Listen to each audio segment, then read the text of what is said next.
pada pulau kaki Besa Jawi malah boten boten jawani yang kita dengan tapi pulau Jawa dan pulau asli Pati Bapak Ibu.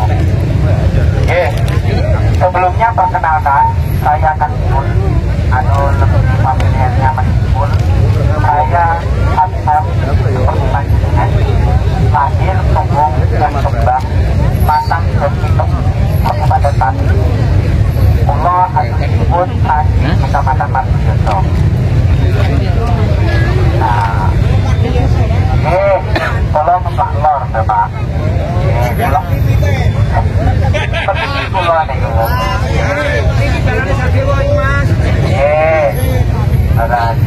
Nah, dalam kegiatan aksi masa ini memang saya ikut serta terlibat mendampingi secara tidak langsung belakang layar Bapak. Yaitu saya keterwakilan dalam aliansi teman-teman itu lebih pada kebijakan dan hukum. Dan terus tadi Masnya sudah membuka dengan tema esok jenis sore tempe. Nah, seandainya nanti kalau menyampaikan susu kacang hijau, ngapunten, kalau coba mengambil dari sisi pengetahuan yang saya tahu, barangkali pengetahuan ini juga bermanfaat untuk kita sedaya. Betul nambah-nambah ya? Oke. Oke,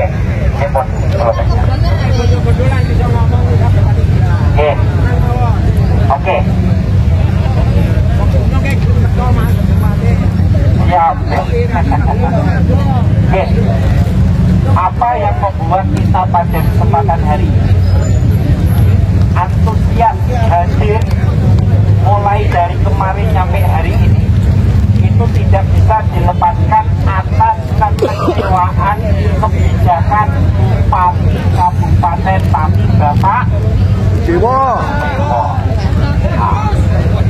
Karena Bapak Sudewo adalah bupati, maka dari itu yang menjadi pemahaman dan perlu diketahui kita bersama adalah sebetulnya itu prinsip-prinsip dalam mengambil kebijakan atau membuat kebijakan itu seperti apa sih? Biar kita sedoyo sebetulnya kode-kode kasih perung boten mung diakali sing sebelah kono lan sebelah ini sebelah kono yaitu gedung pendopo bupati, sebelah kono ini yaitu DPRD Kabupaten Pati. Jadi gini Bapak Ibu Mas dan Mbak sedoyo, karena kita Kabupaten Pati merupakan salah satu wilayah negara kesatuan Republik Indonesia. Dalam konstitusi negara kita adalah berbentuk republik, yang mana dalam melaksanakan tanggung jawabnya pemerintah itu tidak boleh dan tidak bisa mengesampingkan apa yang disebut yaitu undang-undang atau peraturan atau hukum. Kalau disebut pemerintah berarti punya keterikatan di situ. Itu yang perlu dipahami. Dan berbicara pengelolaan pemerintahan Bapak dan kita sedoyo, bupati itu adalah pelayan masyarakat. DPRD itu adalah keterwakilan kita.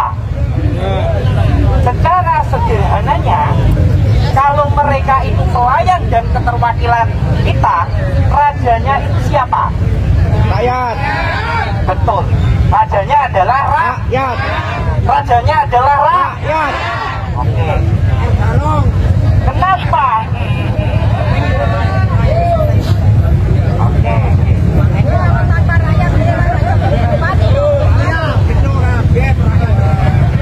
Kenapa harus ada bupati dan DPRD atau DPR? Karena apa? Karena konsekuensi dalam pengelolaan pemerintahan kita itu merujuk pada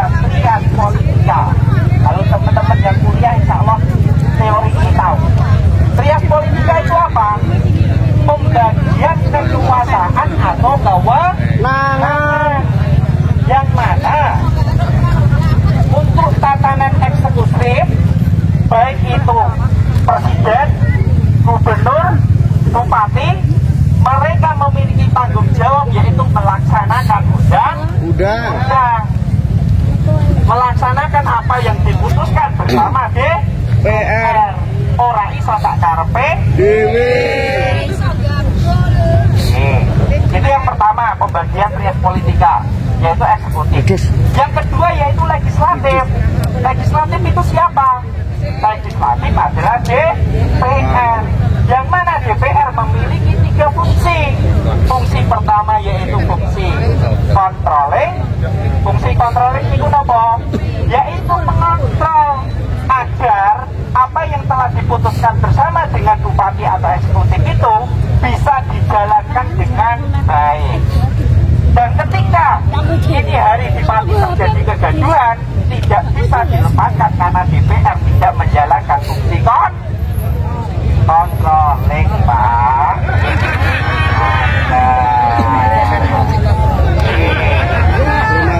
Yang kedua, DPR mempunyai fungsi dan kewenangan yaitu sebagai budgeting, yaitu penganggaran. Semua apa yang dilakukan di Kabupaten Pati itu harus dibahas bersama antara bupati dengan DPR secara penganggaran, dan itu harus tersepakati bersama. Itu yang kedua. Yang ketiga, legislatif yaitu memiliki fungsi apa? Legislasi yaitu membuat peraturan perundang-undangan maupun turunan yang ada di bawahnya. Bisa dipahami nggih?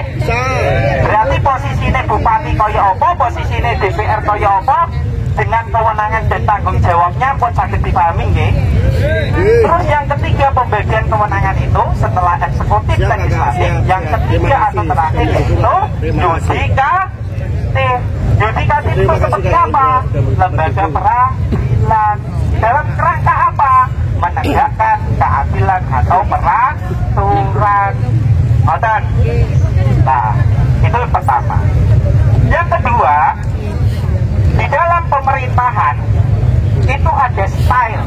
Kalau anak sekarang style atau gaya memimpin, gaya berpemerintah, ya kan? Oke. Secara idealnya seorang eksekutif atau bupati itu menggunakan prinsip-prinsip kepemimpinan yang demokratis. Itu apa saja? Salah satu prinsip kepemimpinan yang demokratis yaitu adanya akuntabilitas, yaitu keterbukaan publik. Bentuk keterbukaan publik apa? Melibatkan masyarakat dalam merumuskan sebuah kebijakan. Apakah kebijakan yang kita soal bersama ini kita pernah atau merasa dimintai pendapat atau pandangan? Tidak. Sudah kali kong Mas DPR karo bupati. Oh, mantap ke. Oke. Sampai kadis itu. Oh, ultimatum kabeh dadi pelanu dae. Bupati kurang ajar iki. Oke, siap. Oke. Nah, itu kepemimpinan yang demokratis, adanya partisipasi masyarakat, adanya keterbukaan publik, adanya memfungsikan kelembagaan lain sebagai sharing partner sehingga terciptanya check and balances. Check and balances itu sebagai keseimbangan, Pak. Biar apa? Bupati ini rasa wenang-wenang, DPR-nya pun sama.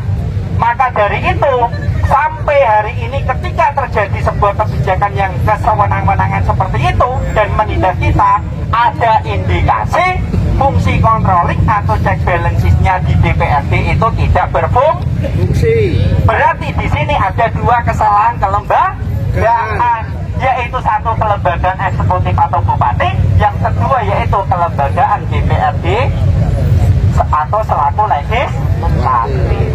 Itu posisinya di situ, Pak.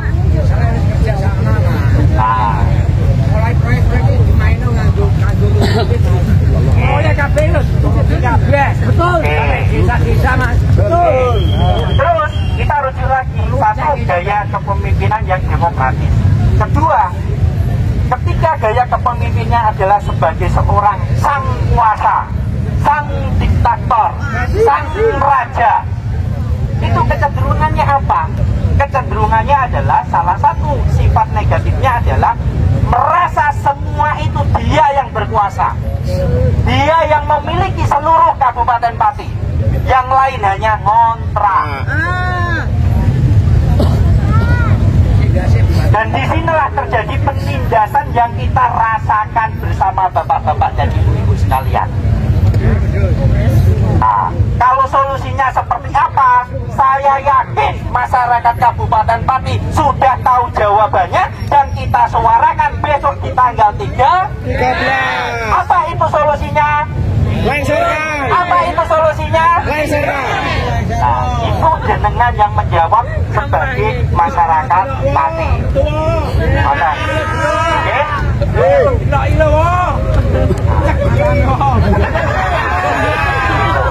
Dan kembali lagi Bapak. Oke. Kenapa tadi saya sebutkan Bupati itu adalah pelayan masyarakat, DPR itu keterwakilan dari kita. Itu kenapa saya sebutkan. Itu dampak dari sistem pemerintahan yang kita anut. Dan yang kedua yang perlu kita sadari adalah kita itu raja. Kita itu yang tuan. Tuannya. Bukan kita itu adalah babu mereka. Paham? Paham ya? Nah, kenapa kita wakilkan kepada Bupati dan DPRD? Karena apa? Mereka itu kan ngurusi tatanan administrasi. Maka dari itu harus memiliki spesifikasi keilmuan yang mumpuni. Dan kita sebagai masyarakat. Nah, ini kondisi terkini di Pati.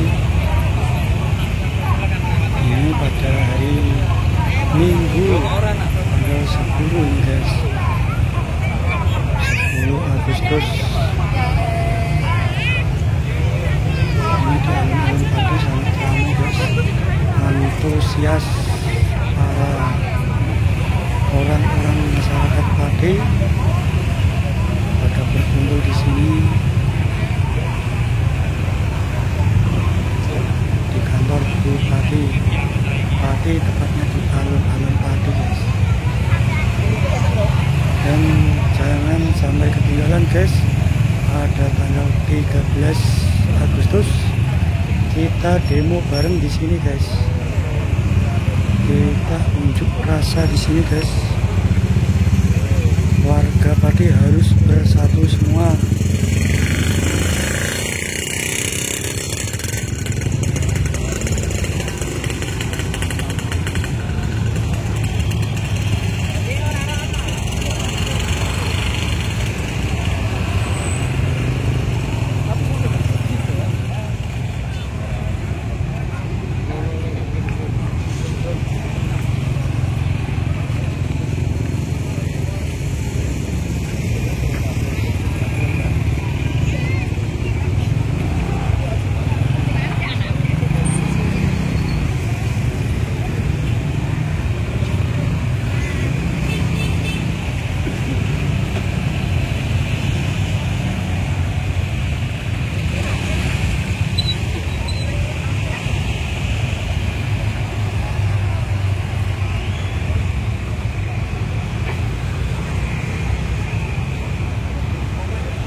Oh,